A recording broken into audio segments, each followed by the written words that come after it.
Hello dear friends, welcome to my studio in Montreal and to the Travel by Art program. Remember the last time we was in Denmark and we create very soft and almost abstract painting.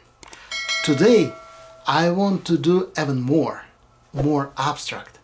So this time we jump to the Portugal in the Torres Vedras, great town. I like that town very much. I was there 3 times. So this is mine photo. And as you can see, the reference photo, it's in portrait position. So first of all, I make it in the landscape and I change everything. I really do want to create something really abstract, but I feel something looking at that. Narrow street, brilliant light, good reflection. So this is my focus point. I'm interested in that.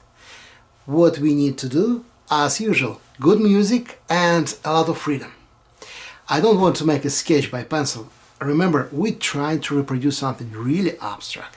So this is a Sander Photo Fort, 300 grams paper, my favorite Daniel Smith. This time is just a travel set, 9 colors, but I believe for this painting we need maybe 5, not more. So let's go.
As you can see, everything was made just with this one brush, my favorite brush.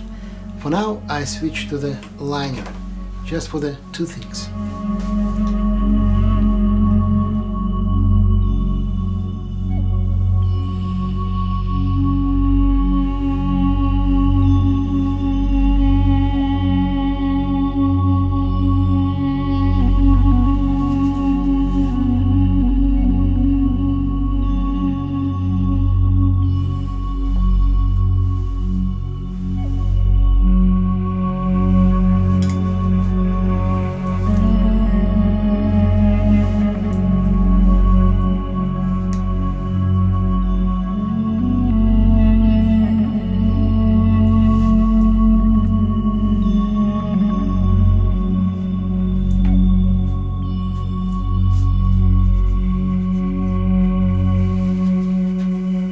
We're done, and you with me was in Portugal, in Torres Vedras, and you see, we paint not the street, not the Portugal, not the city, but our feeling about that place. That's what I like in art. Thank you very much for your time, stay healthy, and see you next Monday. Bye bye.